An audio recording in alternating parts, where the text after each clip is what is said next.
नमस्कार। तृतीय वर्षे कला के कला भाषा विज्ञान के अंतर्गत हम विराम चिन्ह का अध्ययन कर रहे थे। उसमें हमने विराम चिन्ह का अर्थ एवं कुछ उदाहरण देखे थे। अब इस तासिका में हम विराम चिन्ह के कुछ और उदाहरण के द्वारा उसको समझेंगे। तो तीसरा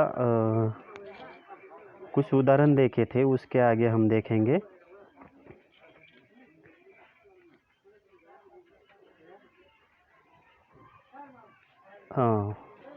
तो विराम चिन्ह जो है उसका कहाँ कहाँ पर प्रयोग किया जाता है उसको देख रहे थे। उसमें हम पहले भी देख चुके हैं। उसके आगे देखते हैं समाधानीकरण शब्दों के बीच में इस चिन्ह का प्रयोग किया जाता है। उदाहरणार्थ, भारत के प्रधानमंत्री मनमोहन सिंह विदेश चले गए। यहाँ पर भारत के प्रधानमंत्री की जो शब्द है उसके आगे अल्प विराम का चिन्ह लगा है। उसके बाद क्रिया विशेषण वाक्य या वाक्यांशों के साथ अल्पविराम आता है। उदाहरणार्थ, वास्तव में यह बात यदि सच पूछो तो मैं भूल ही गया था। यानी कि जहाँ पर क्रिया विशेषण वाक्य होते हैं उसके साथ अल्पविराम चिन्ह का प्रयोग किया जाता है। यहाँ पर ये जो वाक्य है सामने, इसमें दो जगह पर अल्पविराम चिन्ह का प्रयोग किया गया है। वास्तव में यह बात के आगे यदि पूछो तो मैं, यदि सच पूछो तो, यहाँ पर भी अल्पविराम का प्रयोग किया गया है। तथा उसके उपरांत संज्ञा वाक्य के अलावा मिश्र वाक्य के शेष पड़े उपवाक्यों के बीच भी इस चिन्ह का प्रयोग किया जाता है। उदाहरणार्थ, यह वही पेन है जिसकी मुझे आवश्यकता थी। यानी कि यहाँ पर मिश्र वाक्य है, उसमें दो वाक्यों के बीच में वहाँ पर अल्पविराम चिन्ह का प्रयोग हुआ है। तथा दूसरा उदाहरण है, चिंता चाहे कैसी भी हो मनुष्य को जला देती है। यह भी मिश्र वाक्य है, यहाँ पर भी अल्पविराम का प्रयोग किया गया है। आगे देखते हैं, वाक्य के भीतर जब एक ही प्रकार के शब्दों को अलग करने में इस चिन्ह एक ही प्रकार के दो शब्द होते, अलग अलग शब्द होते हैं, तो उसको अलग करने के लिए इस चिन्ह का प्रयोग किया जाता है। यानी कि उदाहरणार्थ यहाँ पर दिया गया है। उदाहरण के तौर पर, मोहन ने सेब, जामुन, केले आदि खरीदे। इस प्रकार का वाक्य है। यहाँ पर सेब, जामुन और केले, इन तीनों शब्दों को अलग अलग करने के लिए यहाँ पर अल्पविराम चिन्ह का प्रयोग किया है। उसके उपरांत समय सूचक शब्दों को अलग करने में भी अल्पविराम का प्रयोग किया जाता है। उदाहरणार्थ, कल शुक्रवार दिनांक 8 मार्च से परीक्षाएं प्रारंभ होगी। यानी कि यहाँ पर समय सूचकता के शब्द है, वहाँ पर उनको अलग करने के लिए यहाँ पर अल्पविराम का प्रयोग हुआ है। उसके बाद उद्धरण चिन्हों के पहले भी इस चिन्ह का प्रयोग किया जाता है। यानी कि जब हम कोई उदाहरण देते हैं तो उससे पहले कौन जो बोलता है उसके आगे, यानी कि उसके आगे कुछ शब्द होते हैं। यानी कि उदाहरण से पहले वहाँ पर अल्पविराम चिन्ह का प्रयोग होता है। वह बोला, मैं तुम्हें नहीं जानता। यानी कि ये जो उदाहरण है, मैं तुम्हें नहीं जानता, उसके आगे यहाँ पर अल्पविराम का प्रयोग हुआ है। उसके बाद कभी कभी पत्र में अभिवादन समापन के साथ भी अल्पविराम चिन्ह का प्रयोग किया जाता है। यानी कि हम जब भी कोई पत्र या खत या कोई आवेदन पत्र लिखते हैं तो उसमें ऐसे बहुत सारी जगह होती है, यानी कि माननीय हो तथा उसके आगे महोदय के आगे वहाँ पर अल्पविराम लगता है।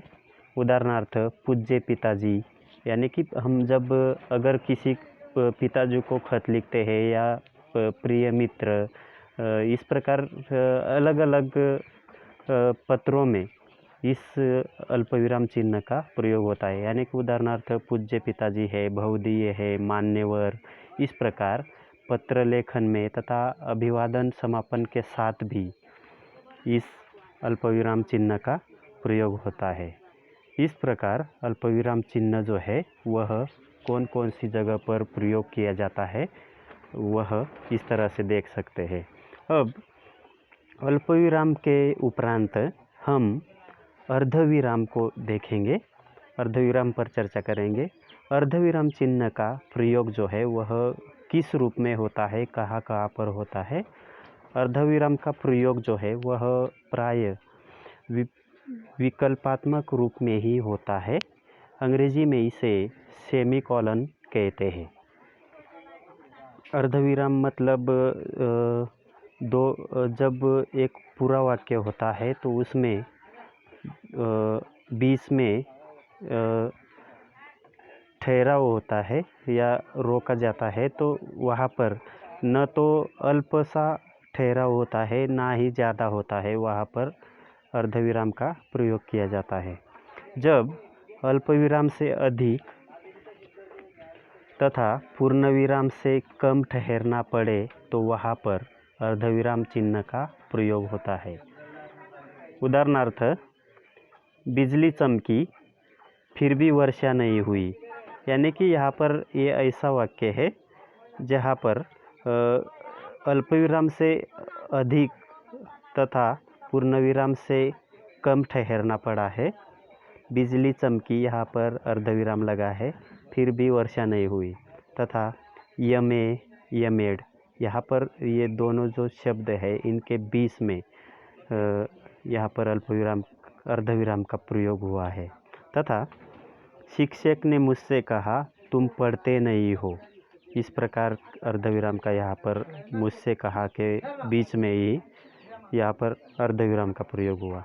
उसी तरह शिक्षा के क्षेत्र में छात्राएँ बढ़ती गई, छात्र पिछड़ते गए, इन दोनों वाक्यों के बीच में यहाँ पर अर्धविराम का प्रयोग हुआ है। इसके साथ ही निम्नलिखित स्थानों पर अर्धविराम चिन्हों का प्रयोग किया जाता है। देखते हैं। 1 नंबर, एक प्रधान वाक्य पर आश्रित अनेक उपवाक्यों के बीच में इस चिन्ह का प्रयोग किया जाता है। यानी कि एक प्रधान वाक्य होता है और उस पर आश्रित अनेक ऐसे उपवाक्य होते हैं, उसमें भी ऐसे अर्धविराम चिन्हों का प्रयोग किया जाता है। यहाँ पर हम देखते हैं उदाहरणार्थ, जब तक हम गरीब है, बलहीन है, दूसरे पर आश्रित है, तब तक हमारा कुछ नहीं हो सकता। यानी कि यहाँ पर एक प्रधान वाक्य है और बाकी जो है वह उपवाक्य है। इन वाक्यों में इस प्रकार अर्धविराम का प्रयोग किया जाता है। दूसरा उदाहरण, जब संयुक्त वाक्य के प्रधान वाक्यों में परस्पर विशेष संबंध नहीं रहता तो वहाँ पर अर्धविराम चिन्ह का प्रयोग होता है। उदाहरणार्थ, मैंने तुम्हारा साथ देकर अवश्य पाप किया, पर आज प्रायश्चित की अग्नि में तप कर उसे भस्म कर रहा हूँ। यानी कि इस प्रकार जो है संयुक्त वाक्यों के प्रधान वाक्यों में परस्पर जब विशेष संबंध नहीं रहता तो वहाँ पर इन दोनों वाक्यों में किसी प्रकार का विशेष संबंध नहीं है, इसलिए यहाँ पर एक वाक्य के बाद यहाँ पर अर्धविराम का प्रयोग हुआ है। इसके उपरांत अगला उदाहरण, उन पूरे वाक्यों के बीच में जो विकल्प से अंतिम समुच्चय बोधक के द्वारा जोड़े जाते हैं वहाँ पर अर्धविराम का प्रयोग होता है, यानी कि उन पूरे वाक्य के बीच में जो विकल्प से अंतिम समुच्चय बोधक के द्वारा जोड़े जाते हैं, यानी कि अंतिम वाक्य जो है वह समुच्चय बोधक वाक्य द्वारा इन बाकी वाक्यों के साथ जोड़ा गया है। उदाहरणार्थ, सूर्य का अस्त हुआ, आकाश लाल हुआ, वराह पोखरों से उठकर घूमने लगे, पंछी अपने रहने के झाड़ों पर जा बैठे, हरिन हरियाली पर सोने लगे, पंछी गाते गाते घोंसलों की ओर उड़े और जंगल में धीरे धीरे अंधेरा फैलने लगा। यहाँ पर अंतिम जो वाक्य है वह समुच्चय बोधक वाक्य है, उसके साथ इन पूरे वाक्यों को जोड़ा गया है। उसके उपरांत हम आगे देखते हैं, जब जब मुख्य वाक्य से करणवाचक क्रिया विशेषण का निकट का संबंध नहीं रहता तब अर्धविराम चिन्ह का प्रयोग किया जाता है। यानी कि यहाँ पर देखो, जब जब मुख्य वाक्य से करणवाचक क्रिया विशेषण का संबंध नहीं रहता तो वहाँ पर अर्धविराम चिन्ह का प्रयोग करते हैं। उदाहरणार्थ, हवा के दबाव से साबुन का एक बुलबुल भी नहीं दब सकता, क्योंकि बाहरी हवा का दबाव भी अंदर की हवा बाहरी हवा का दबाव भी, यहाँ पर कुछ गड़बड़ है, तो बाहरी हवा का दबाव भी अंदर की हवा के दबाव से, वाक्य में कुछ गड़बड़ है यहाँ पर। लेकिन देखो, यहाँ पर दो वाक्यों में मुख्य वाक्य से करणवाचक क्रिया विशेषण का निकट का संबंध नहीं है, इसलिए यहाँ पर बीच में यह पहला जो है वह मुख्य वाक्य है और दूसरा वाक्य जो है वह क्रिया विशेषण का वाक्य है जिसके साथ इसका कोई संबंध नहीं। यहाँ पर अर्धविराम चिन्ह का प्रयोग किया गया है। इस प्रकार और दो उदाहरण है। किसी नियम के पश्चात आने वाले उदाहरण सूचक जैसे यथा आदि शब्दों के पूर्व इस चिन्ह का प्रयोग किया जाता है। देखो, यहाँ पर उदाहरण सूचक जैसे यथा आदि शब्दों के पूर्व इस चिन्ह का प्रयोग किया जाता है। उन कई आश्रित,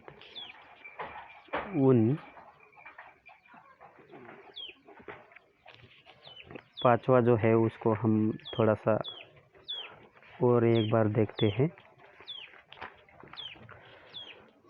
किसी नियम के पश्चात आने वाले उदाहरण सूचक जैसे यथा, ये दो शब्द है, इनके आदि शब्दों के पूर्व, यानी कि जैसे यथा इन शब्दों के पूर्व जो है वहाँ पर अर्धविराम चिन्ह का प्रयोग किया जाता है।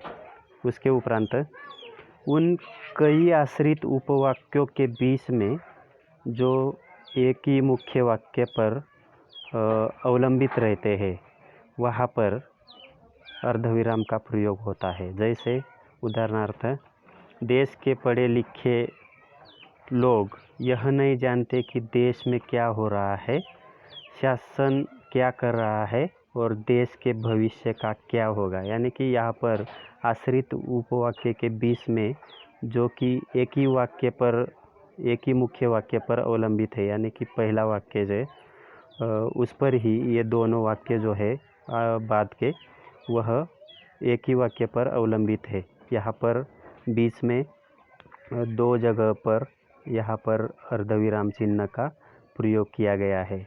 इस प्रकार वाक्य में लिखते समय किस प्रकार से अर्धविराम चिन्हों का प्रयोग कहाँ कहाँ पर होता है वह इस प्रकार से है।